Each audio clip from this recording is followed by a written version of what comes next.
Bonjour et bienvenue sur la chaîne Astro. Si cette vidéo vous plaît, n'hésitez pas à laisser un pouce bleu, voire un commentaire. Et si vous voulez en voir d'autres, n'oubliez pas de vous abonner et de cliquer sur la cloche. Merci. Bonjour à tous et bienvenue sur la chaîne Astro pour cet épisode consacré à l'observation et la photo de la planète Neptune. Elle est depuis 2006 en effet la dernière planète du système solaire et aussi la moins lumineuse. Et donc effectivement il y a un petit défi, un petit challenge à la trouver, à l'observer, voire même à la photographier. Cet épisode est bien sûr valable pas seulement pour 2019, mais aussi pour toutes les années à venir, en particulier donc jusqu'en 2025, et vous verrez pourquoi à la fin de la vidéo, et ça va vous intéresser. Et ça commence maintenant sur la chaîne Astro.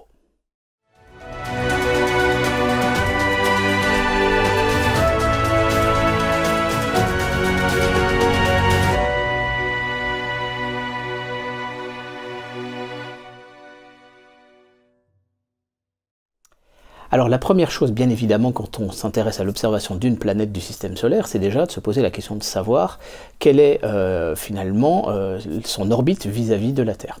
Il s'agit d'une planète donc dite supérieure, c'est-à-dire qu'elle évolue finalement plus loin que nous du Soleil, et donc nous allons avoir une période chaque année, à peu près, qu'on appelle donc l'opposition avec un alignement Soleil-Terre et cette planète. Donc en l'occurrence, aujourd'hui nous parlons de Neptune. Donc la question à se poser, c'est quelle est sa période de révolution, combien dure une année du point de vue de Neptune. C'est 60 216 jours, ce qui fait 164,86 années. Donc on a le temps de voir avant qu'elle nous fasse un tour. Et surtout le plus important en conséquence, c'est la période synodique, c'est-à-dire l'intervalle de temps entre deux oppositions. Et ça par contre, ça nous concerne directement. Et en l'occurrence, cette période synodique est de 367,429 jours, c'est-à-dire une année et 2,179 jours. Donc en 2019, si son opposition était au 10 septembre, elle sera au 11 septembre en 2020, 14 septembre 2021, 16 septembre 2022, 19 septembre 2023, 21 septembre 2024, 23 septembre 2025. Et ainsi de suite, donc pour les années à venir avec ce petit intervalle de temps. Donc en l'occurrence, elle ne sera en opposition en octobre qu'à partir de 2029. Donc voilà, globalement, elle est finalement toujours observable à la même période de l'année. Donc ça, c'est la première donne qui est importante, effectivement, c'est de repérer sur quelle période de l'année Neptune est observable. Donc maintenant, on va s'intéresser un petit peu à ce qu'on va pouvoir observer par rapport à Neptune. Donc elle a une distance au Soleil d'environ 4,5 milliards de kilomètres du Soleil, c'est-à-dire 30 fois plus, 30 unités astronomiques, 30 fois plus donc, que la distance entre la Terre et le Soleil. Donc finalement, la distance à l'observateur terrestre va varier finalement de 31 unités astronomiques à 29 unités astronomiques au moment de l'opposition. Et le diamètre apparent de la planète va varier en conséquence. Son rayon équatorial est de 24 764 km, donc c'est 3,8 fois plus gros que la Terre.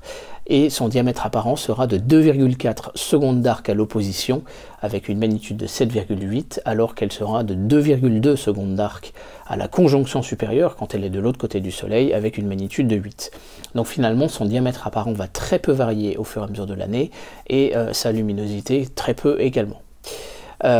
À titre de comparaison, si vous voulez, elle est en diamètre apparent finalement, elle est seulement à peu près 2 fois plus grosse que les lunes de Jupiter.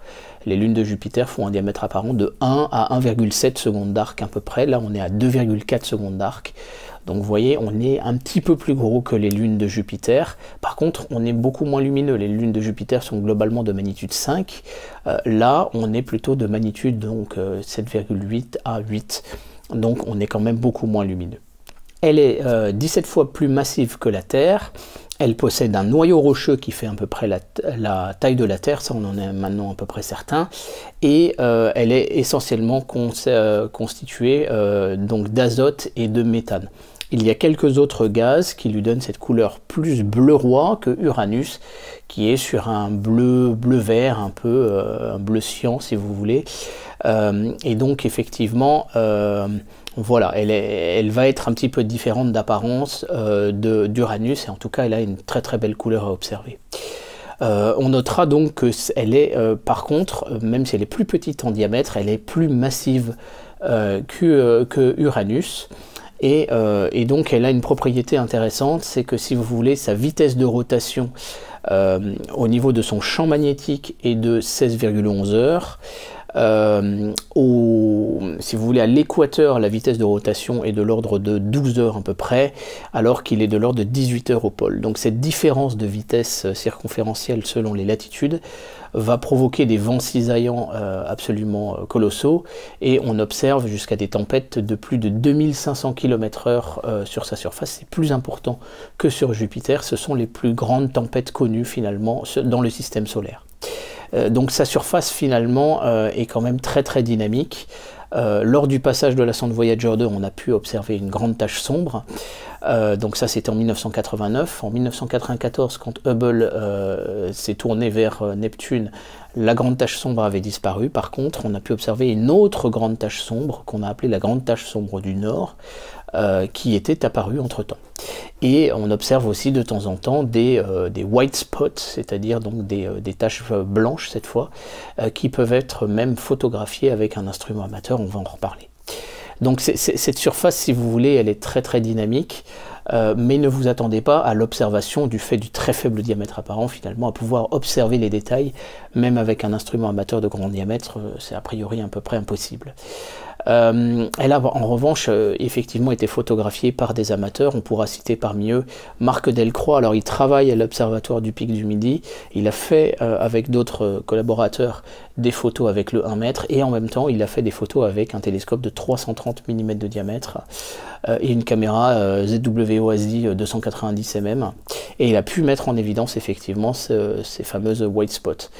Donc je vous mets en lien dans la description, puis je vous affiche donc un petit peu ces extractions de vue. Donc c'est vraiment quelque chose de très très impressionnant, une sacrée performance.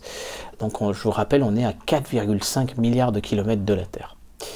Donc on notera quand même voilà, qu'Uranus est absolument invisible à l'œil nu, bien sûr, d'une magnitude de 7,8, il est impossible de la voir à l'œil nu.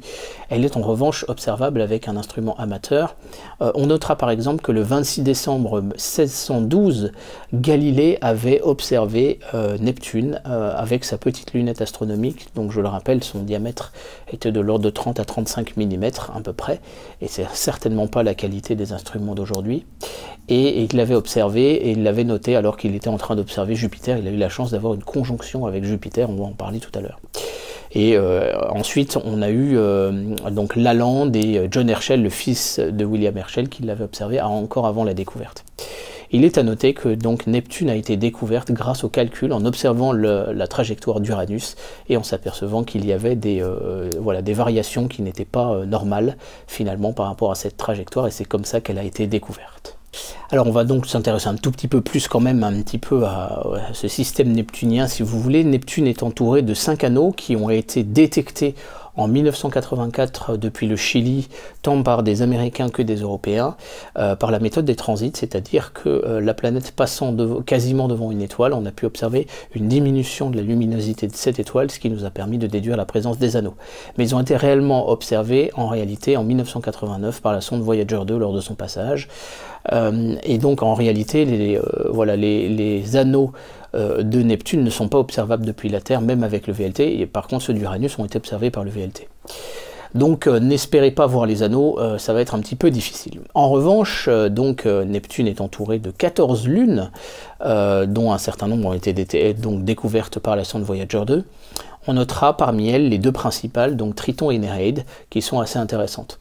Triton est de magnitude 13,54, donc là on est sur quelque chose qui est un tout petit peu plus lumineux que Pluton, donc avec un instrument amateur, avec un télescope de très gros diamètre, 350-400 mm, sous un ciel parfaitement pur d'altitude, il est possible de l'observer, mais ça reste une observation très difficile. Là on a besoin d'un instrument vraiment de très bonne qualité, avec un bon miroir, pour parfaitement concentrer la lumière donc de Triton.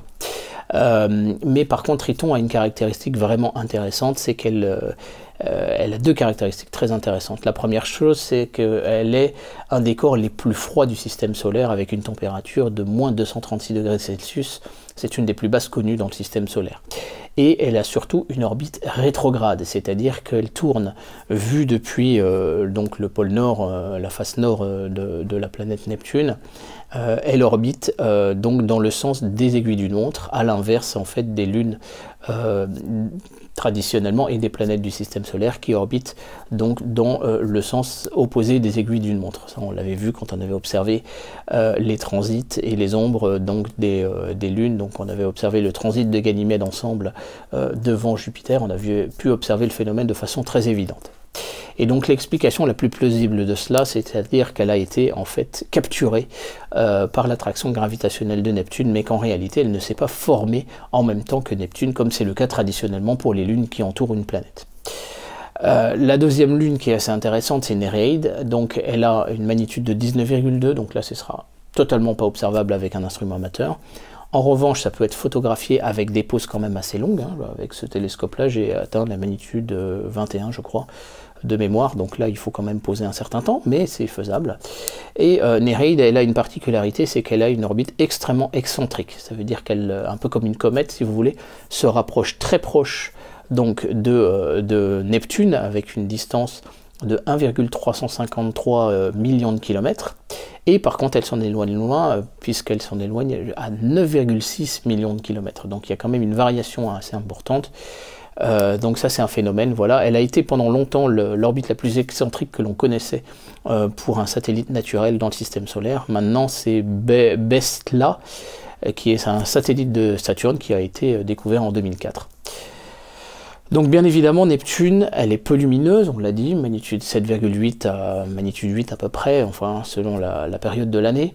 Donc il va être assez difficile de pouvoir l'observer. Elle est très petite, donc elle se distingue quasiment pas d'une étoile finalement. Elle aura l'apparence d'une étoile. Donc il y a finalement deux points d'attention à avoir quand on va essayer de l'observer. La première chose, c'est qu'il ne faut pas s'attendre à un bleu roi comme les photos de la sonde Voyager 2. On est sur un bleu pâle, et donc finalement on a presque, voilà, quand on parcourt dessus, on pourrait la confondre facilement avec une étoile. Son diamètre apparent donc de 2,4 secondes d'arc à peu près est tellement faible finalement, 2,2 secondes d'arc est tellement faible que il sera difficile, si vous voulez, de pouvoir séparer et distinguer réellement. Donc pour ça, il va falloir quand même grossir, comme on le ferait finalement pour une observation planétaire ou lunaire. Elle sera forcément beaucoup moins lumineuse, mais par contre, on verra qu'elle sera un peu plus floue qu'une étoile grossie avec le même facteur de grossissement. Finalement, elle sera beaucoup moins ponctuelle quand même. Donc un petit peu plus vaporeuse, ça nous donnera un indice. Donc, mais pour la trouver, effectivement, ça reste difficile. Vous devez vous aider d'une application sur smartphone comme Sky Safari, comme Stellarium, Carte du ciel ou autre. Et en fait, éventuellement partir d'une étoile brillante et avancer de proche en proche comme ça. C'est pour ça que je trouve Sky Safari très pratique, parce que vous pouvez modéliser finalement l'espace visible de votre oculaire. Et c'est comme ça que je l'ai retrouvé donc samedi dernier pour la photographier. Mais il existe une autre possibilité pour pouvoir vous aider à la retrouver, ce sont les conjonctions.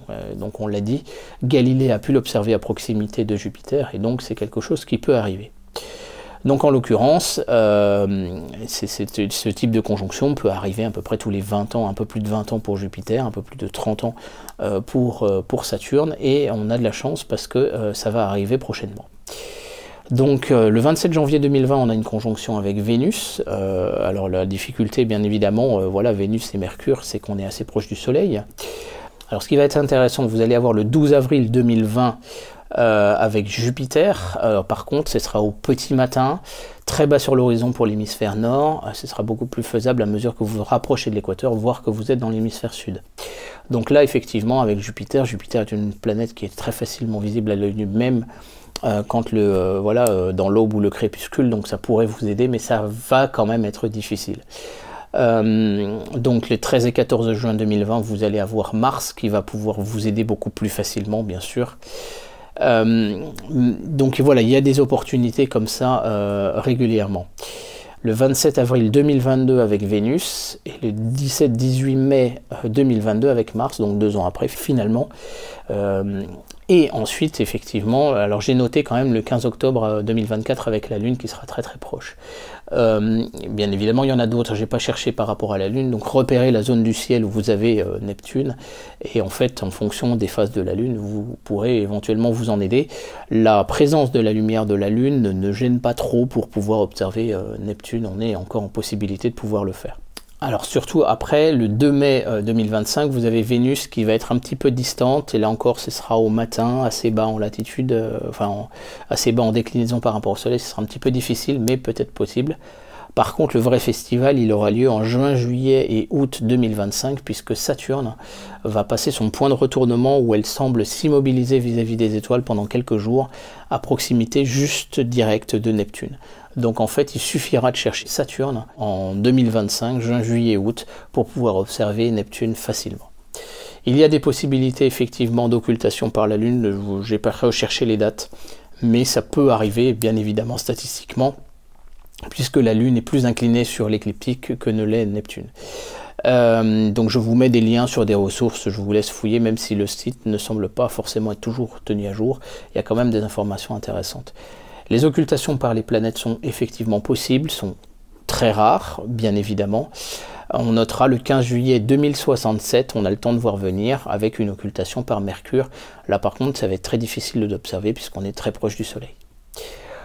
Alors même si typiquement la présence de la Lune est gênante quand on fait de l'astronomie amateur, on notera quand même que c'est pas rédhibitoire quand il s'agit d'observer Neptune. Donc c'est pour ça aussi qu'on peut s'intéresser aux conjonctions avec la Lune. En effet, donc samedi dernier c'était la pleine Lune et j'étais à l'observatoire de Roquemesse chez Freddy Bourgeois, que vous connaissez sur Facebook notamment, et donc effectivement avec une pleine Lune parfaitement lumineuse, alors là je peux vous assurer qu'on en prenait plein les yeux, et bien il était tout à fait possible d'observer Neptune. Donc on peut y arriver, effectivement, voilà, il y a un petit peu moins de contraste, mais c'est absolument pas rédhibitoire. Donc voilà, vous pouvez vous aider de la Lune aussi à l'occasion donc des conjonctions.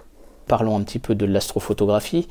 Donc Neptune est peu lumineuse, donc vous êtes obligé de faire votre mise au point sur des étoiles à proximité, par exemple, en utilisant notamment un masque de Bahtinov.